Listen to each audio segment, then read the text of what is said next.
Hi friends, welcome to VIP வஸ்னி channel. இன்றைக்கி என்ன பார்க்க போகிறோன்னா ஆட்டுக்கறி குழம்பு தான் பார்க்க போகிறோம். சூப்பராக இருக்கும். இந்த ஆட்டுக்கறி குழம்புல நம்ம காய்கறி போட்டு இன்றைக்கி நம்ம செய்ய போகிறோம். எங்கள் வீட்டில் நாங்கள் இந்த மாதிரி காய்கறிகள்லாம் போட்டு தான் நாங்கள் கறி குழம்பு வச்சு சாப்பிடுவோம். சூப்பரான டேஸ்ட்டில் இருக்கும். ஸோ உங்களுக்காக இன்றைக்கி நானே வீடியோஸ் போட்டிருக்கேன். வீடியோஸை ஸ்கிப் பண்ணாமல் பாருங்கள். அப்போ தான் நான் எப்படி பண்ணுறேன் தெரியும். ஃபஸ்ட் டைம் சேனலில் பார்க்குறவங்க இருந்தீங்கன்னா சப்ஸ்கிரைப் பட்டனை கொஞ்சம் கிளிக் பண்ணிக்கோங்க. பக்கத்தில் இருக்கிற பெல் ஐக்கானை கிளிக் பண்ணும்போது ஆல்ன்ற ஆப்ஷன் கொடுத்தீங்கன்னா நான் போடுற வீடியோஸ்லாம் ஆன் த ஸ்பாட்டில் வந்து சேரும். வாங்க வீடியோஸ்க்குள்ளே போகலாம். இன்றைக்கி நான் ஆட்டுக்கறி வாங்கியிருக்கேன். நெஞ்சி கறியாக கேட்டு வாங்கியிருக்கேன் கடையில். இந்த மாதிரி நாங்கள் நெஞ்சி கறி வச்சு தான் குழம்பு வைப்போம். நெஞ்சி கறியில் குழம்பு வச்சுன்னா நல்லாயிருக்கும் டேஸ்ட்டு. அதில் கொழுப்பு தன்மை கொஞ்சம் கறியும் கொஞ்சம் எலும்பும் நம்ம மிக்சடாக கிடைக்கும். குழம்பும் நமக்கு டேஸ்ட்டாக இருக்கும். ஸோ இந்த மாதிரி நீங்கள் கறி வாங்கி இந்த மாதிரி காய்கறி போட்டு வைங்க, நல்லாயிருக்கும் டேஸ்ட்டு. கறியை ஃபுல்லாக நம்ம 3 தண்ணிக்கிட்ட நம்ம ஊற்றி கழுவி எடுத்துகிட்டு வந்து வச்சுருக்கேன். இப்போ நம்ம என்னென்ன இன்க்ரீடியன்ஸ் போட போகிறோன்றதை பார்க்கலாம். ஆட்டுக்கறி குழம்புக்கு இவ்வளோ தான் இன்க்ரீடியன்ஸு. சின்ன வெங்காயம் வச்சு நம்ம சமைக்கிறதுனால டேஸ்ட்டு நல்லாயிருக்கும். தேவையான அளவுக்கு ஒரு 1/4 கிலோ சின்ன வெங்காயம் தோல் உரித்து எடுத்திருக்கேன். மிளகுத்தூள், ஜீரகத்தூள், கரம் மசாலா தூள் எடுத்திருக்கேன். எல்லாமே 1 ஸ்பூன் எடுத்திருக்கேன். 1/2 டீஸ்பூன் மஞ்சள் தூள் எடுத்திருக்கேன். வீட்டு மிளகாய்த்தூள் ஒரு 3 ஸ்பூன் எடுத்திருக்கேன் தேவையான அளவுக்கு. இப்போ நம்ம அரைச்சி எடுக்கிறதுக்காக தேங்காயும் கசகசாவும் சோம்பு நான் எடுத்திருக்கேன். தாளிக்கிறதுக்காக பட்டை, லவங்கம், ஏலக்காய், அன்னாச்சி பூ அதெல்லாம் எடுத்திருக்கேன். இஞ்சி பூண்டு பேஸ்ட் 1 ஸ்பூன் எடுத்திருக்கேன். 3 தக்காளி எடுத்திருக்கேன். கருவேப்பிலை, கொத்தமல்லி தேவையான அளவுக்கு எடுத்திருக்கேன். உப்பு தேவையான அளவுக்கு எடுத்துக்கலாம். அவ்வளோதான் இன்க்ரீடியன்ஸு. ஈஸியான மெத்தடில் தான் இருக்கும். வாங்க செய்ய ஸ்டார்ட் பண்ணிடலாம். ஃபஸ்ட்டு நம்ம எடுத்து வச்சுருக்க ஒரு சில்லு தேங்காயும் கசகசா சோம்பு இது நம்ம 3ஐயும் போட்டு நம்ம அரைச்சிக்க போகிறோம். இந்த மாதிரி அரைச்சி போட்டு விழுது வச்சிங்கன்னா நல்லாயிருக்கும் டேஸ்ட்டு. வெறும் தேங்காய் மூட அரைக்காமல் இந்த மாதிரி கசகசா சோம்பு வச்சு அரைங்க, நல்லாயிருக்கும் டேஸ்ட்டு. குழம்போட டேஸ்ட்டு அதுதான் கொடுக்கும். தேவையான தண்ணி சேர்த்துக்கலாம். ஒரு 1/2 டம்ளர் கிட்ட. மிக்சியை க்ளோஸ் பண்ணி திரும்பி அரைச்சி எடுத்து வந்துக்கலாம். நல்லா ஃபைன் பேஸ்ட்டாக வரைக்கும் அரைக்கணும். அப்போ தான் நமக்கு கசகசா நல்லா கிரைண்டாகி நமக்கு வரும். இதை நம்ம ஒரு பிளேட்டில் மாற்றிக்கலாம்.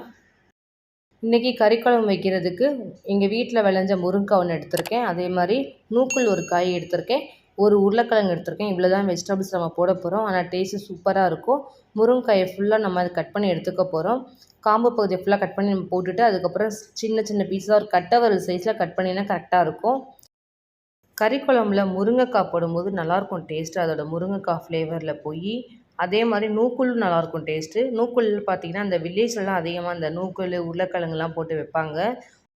நல்லாயிருக்கும் டேஸ்ட்டு. ஸோ அதே மாதிரி நான் எங்கள் வீட்டில் இந்த மாதிரி தான் நான் வச்சு சாப்பிடுவோம். எல்லாருக்குமே ரொம்ப பிடிக்கும்.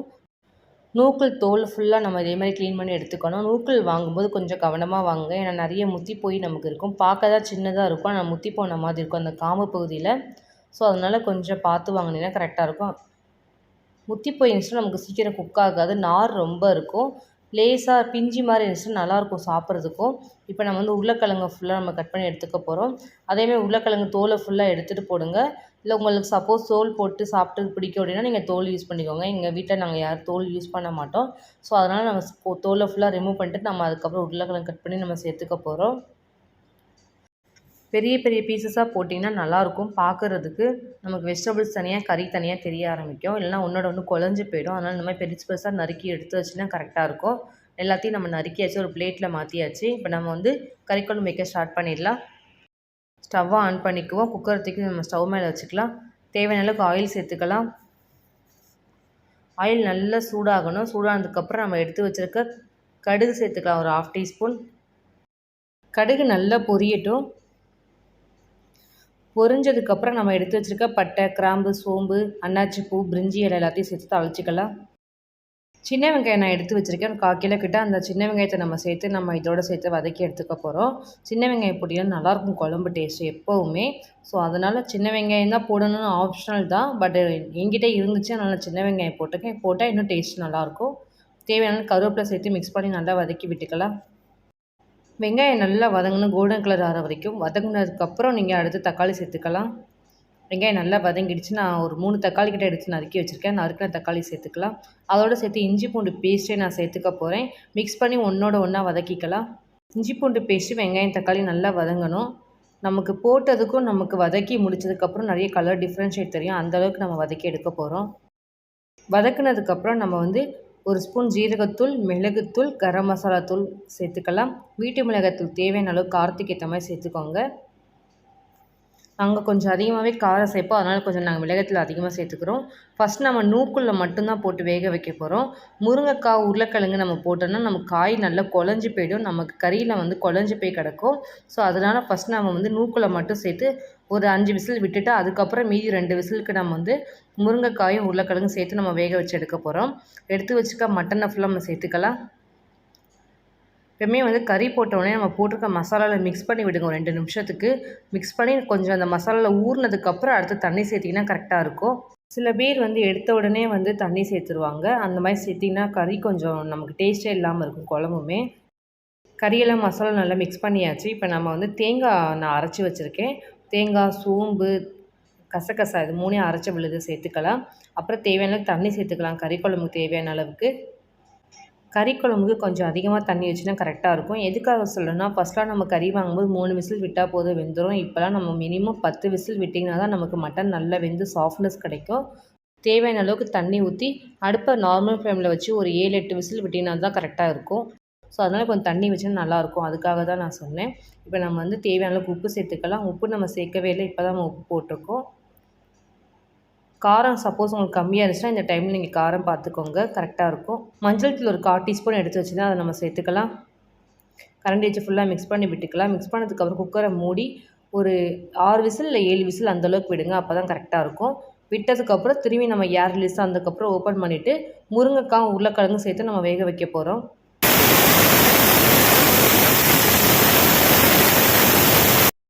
இந்த மாதிரி விசில் போடுங்க. ஒரு 7-8 விசில் வரணும். கொஞ்சம் அடுப்பை நார்மல் ஃப்ளேமில் வச்சு போட்டிங்கன்னா கரெக்டாக நம்ம கறி நல்லா வெந்து சாஃப்ட்னஸோடு கிடைக்கும். திரும்பி நம்ம குக்கரை ஓப்பன் பண்ணி ஒரு 3 விசில் போட போகிறோம். அதனால் கொஞ்சம் ஏர் ரிலீஸ் ஆகிற கொஞ்சம் வெயிட் பண்ணலாம். விசில் எல்லாமே போயிடுச்சு. இப்போ நம்ம குக்கரை ஓப்பன் பண்ணி பார்க்கலாம். ஏர் ஃபுல்லாக ரிலீஸ் பண்ணதுக்கு ஓப்பன் பண்ணுங்க, அப்போ தான் கரெக்டாக இருக்கும். பாருங்கள், நல்லா நமக்கு போட்ட நூக்குல எல்லாம் வெந்திருக்குது. கறியும் கொஞ்சம் தான் குக் ஆகிருக்குது. ஏன்னா நம்ம 7 விசில் தான் கொடுத்துருக்கோம், அதனால் கொஞ்சம் தான் குக் ஆகிருக்குது. இப்போ நம்ம எடுத்து வச்சுருக்க முருங்கைக்காவும் உருளைக்கிழங்கும் சேர்த்துக்கலாம். சேர்த்ததுக்கப்புறம் 2 விசில் விடுங்க, இல்லை 1 விசில் விடுங்க. ஏன்னா முருங்கைக்காய் குழஞ்சிடாமல் இருக்கணும் நமக்கு. சாப்பிடும்போது நம்ம முருங்கைக்காய் கடித்து சாப்பிடும்போது நல்லாயிருக்கும், அப்போ தான் டேஸ்ட்டு. திரும்பி நம்ம அதே ஸ்டவ்வில் குக்கரை மூடி நம்ம வந்து ஒரு 2 விசில் நம்ம விட வைக்க போகிறோம். ஸோ அதனால் குக்கரை மூடிக்கலாம்.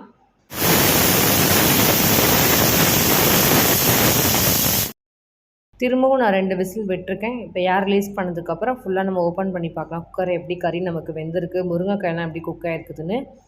2 விசில் கிட்ட விட்டாச்சு. இப்போ ஏர் ரிலீஸ் பண்ணி நம்ம ஓப்பன் பண்ணி பார்க்கலாம். பாருங்கள், நல்லா போட்ட முருங்கைக்காயெல்லாம் நல்லா வெந்திருக்குது.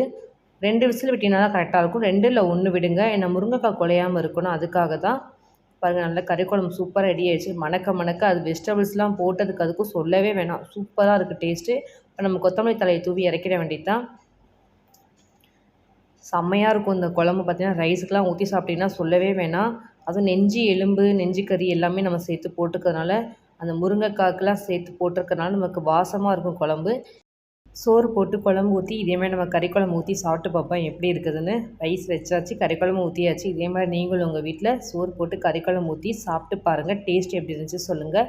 இன்றைக்கி நான் என்னோடய ஸ்டைலில் உங்களுக்கு நான் வெஜிடபிள்ஸ்லாம் போட்டு கறி குழம்பு எப்படி வைக்கலான்னு செஞ்சு காமிச்சிருக்கேன். நீங்களும் உங்கள் வீட்டில் ட்ரை பண்ணி பார்த்துட்டு டேஸ்ட்டு எப்படி இருந்துச்சுன்னு கமெண்ட் பண்ணுங்கள், லைக் பண்ணுங்கள், ஷேர் பண்ணுங்கள், சப்ஸ்கிரைப் பண்ணுங்கள். பக்கத்தில் இருக்கிற பெல் ஐக்கானை கிளிக் பண்ணிவிடுங்க. Thank you friends.